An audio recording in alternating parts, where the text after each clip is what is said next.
अर्थ के आधार पर शब्दों के प्रकार। शब्द पूर्णतः सामाजिक होते हैं।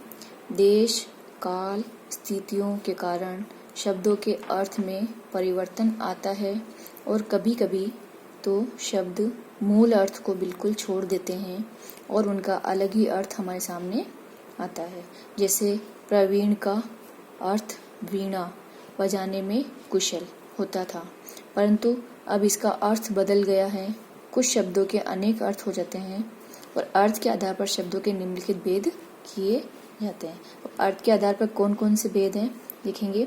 वाक्यांशों के लिए एक शब्द, यानी एक वाक्यांश दिया जाता है, उसके लिए एक शब्द या एकल शब्द भी कहा जाता है। फिर पर्यायवाची शब्द जो समानार्थी के अंतर्गत आते हैं, यानी एक ही शब्द के अनेक शब्द। अनेकार्थक शब्द, अनेक, फिर विलोम शब्द, श्रुति संभिन्नार्थक शब्द और शब्द युग्म। ये अर्थ के आधार पर इनके भेद किए हैं, यानी 6 प्रकार के इनके भेद किए हैं। तो अब तक हमने वर्णों के व्यवस्थित समूह तथा सार्थक समूह को शब्द कहते हैं ये पढ़ा। फिर उत्पत्ति की दृष्टि से शब्दों के 5 भेद होते हैं, तत्सम, तद्भव, देशज, विदेशी तथा संकर शब्द। फिर रचना की दृष्टि से शब्द के 3 भेद होते हैं, रूढ़, यौगिक और योग रूढ़। प्रयोग की दृष्टि से शब्द के 2 भेद बताए गए हैं, विकारी तथा अविकारी शब्द। और अर्थ की दृष्टि से शब्द के 6 भेद बताए हैं जो अभी अपन ने पढ़ा। अब इनके बारे में हम अध्ययन करेंगे। देखते हैं आगे। अनेक शब्दों के लिए एक शब्द। भाषा की सबसे बड़ी विशेषता है कि उसका संक्षिप्त होना, अर्थात कम शब्दों में बड़ी से बड़ी बात प्रभावशाली ढंग से कह देना। यह तभी संभव है जब हम बड़े या लंबे वाक्यांशों अथवा अनेक शब्दों के स्थान पर एक शब्द का प्रयोग करें। जैसे यहाँ पे दिया हुआ है नभ में उड़ने वाला, इसको एक छोटे से शब्द के अंदर इसको कंप्लीट कर दिया कि नभचर, यानी अनेक शब्द, इतने सारे शब्द है, उनसे ये एक शब्द बना नभचर। वैसे जल में जन्म लेने वाला जलज, जहाँ छात्र निवास करते हो तो छात्रावास। ऐसे ही नीचे कुछ उदाहरण दिए हैं जो अनेक शब्दों के लिए यानी एक शब्द के उदाहरण है। जिसका आदि न हो अनादि, जिसका अर्थ ईश्वर में विश्वास हो आस्तिक, जिसका कोई शत्रु न हो अजात शत्रु, जिसका पता न हो अज्ञातवास, जिसका अंत न हो अनंत, जिसका ईश्वर में विश्वास न हो नास्तिक, दूसरों के कार्य में बाधा डालना हस्तक्षेप, साथ पढ़ने वाला सहपाठी, नीचे लिखा हुआ निम्नलिखित, ऊपर कहा हुआ उपर्युक्त, साधारण नियम से भिन्न अपवाद, प्रतिदिन होने वाला दैनिक, वर्ष में एक बार होने वाला वार्षिक, पत्तों से बनी कुटिया पर्णकुटी, जिसे टाला न जा सके अटल, मन द्वारा चाहा गया इष्ट, जो सदा रहे शाश्वत। यानी इस प्रकार से ये अनेक उदाहरण दिए हुए हैं। और भी हैं, देखिए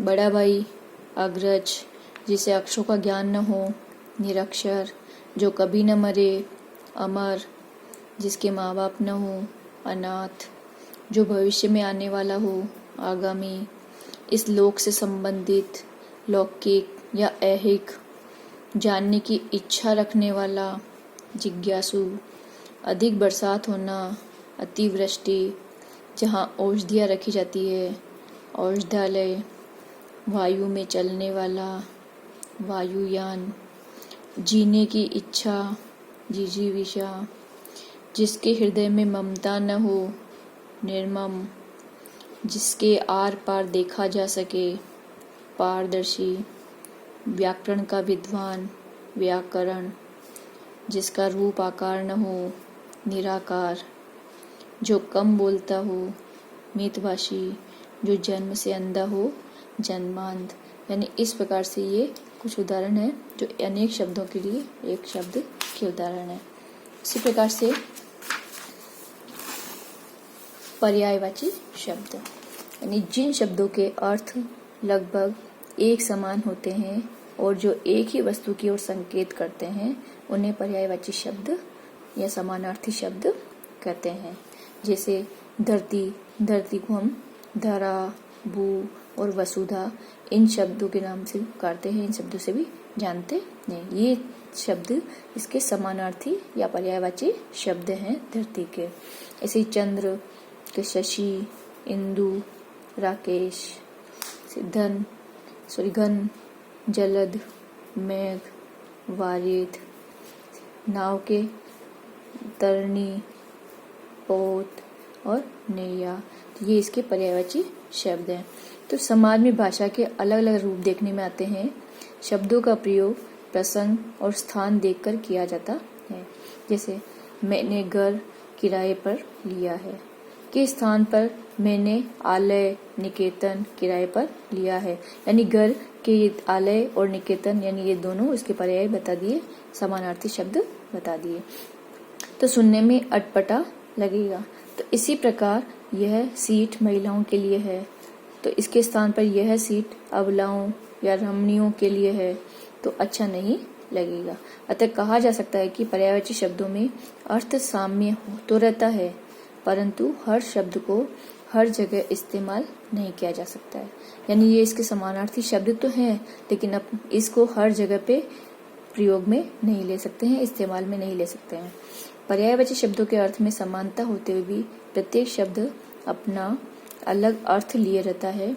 जैसे कृष्ण के पर्यायवाची है श्याम, नंदलाल, केशव, वंशीधर, गोपाल आदि। श्याम का अर्थ श्याम रंग से है, नंद के लाल नंदलाल, सुंदर बालों वाला केशव, गो की रक्षा करने वाला गोपाल। संदर्भ और प्रसंग के अनुसार ही इनका प्रयोग होता है। यानी लगभग समान अर्थ वाले शब्द पर्यायवाची या समानार्थी कहे जाते हैं। जैसे यहाँ पे दिए हुए हैं बकरा के अज, छाग और पाठा। ऐसे कछुआ, कछुआ को कूर्म, कमठ और कच्छप। गीदड़, सियार, जम्बुक और श्रृगाल। ऐसे कोयल के पीक, कोकिला, श्यामा। से मेंढक, मंडूक, दरदूर, दादूर। मक्खी, मक्षिका, माखी और माछी। खटमल, स्वेदज, उड्डूस, खटकीड़ा। कुत्ता, कुक्कुर, स्वान, सारमे। पशु, मवेशी, ढोर, चौपैया। पक्षी, पतंग, खग, खेचर। अश्व, घोड़ा, तुरंग, हरी, है। मछली, मत्स्य, मकर और मीन। ये इस प्रकार से पशु, पक्षी, कीट संबंधी शब्दों के पर्यायवाची शब्द हैं जो मैंने अभी पढ़ के आपको बताए हैं। उसके बाद में है कुछ प्रकृति से संबंधित शब्दों के पर्यायवाची शब्द हैं। जैसे पेड़, पेड़ में वृक्ष, पादप, ध्रुव। जैसे उपवन, उद्यान, वाटिका, बाग। नदी, तरंगिणी, सरिता, तटिनी। सागर का रत्नाकर, उदधि, समुद्र। पानी में जल, वारी, नीर, तोय। पर्वत, नग, भूधर, शेल, पहाड़। सुबह का भोर, प्रातःकाल, सवेरा। फिर कमल, पंकज, जलज, नीरज। आकाश के नभ, गगन, अंबर और आसमान। हवा के पर्यायवाची हैं वायु, समीर, पवन। फिर दिन के पर्यायवाची दिवस, अहन, वासर और वार। रात के पर्यायवाची निशा, रजनी, रात्रि, यामिनी। अग्नि के पर्यायवाची पावक, आग, अनल, वैनी। किनारा, कूल, तट, कगार और तीर। ये प्रकृति से संबंधित शब्दों के पर्यायवाची शब्द जो मैंने अभी आपको पढ़ के बताए। आपको इन सभी पर्यायवाची को ध्यान से सुनना है और जो चैप्टर की मैं फोटो भेजूंगी उसको ध्यान से वापस रीड करना है चैप्टर को, और जो अभ्यास वर्क दिया जाएगा उसको आप अपनी कॉपी में करना है अच्छे से।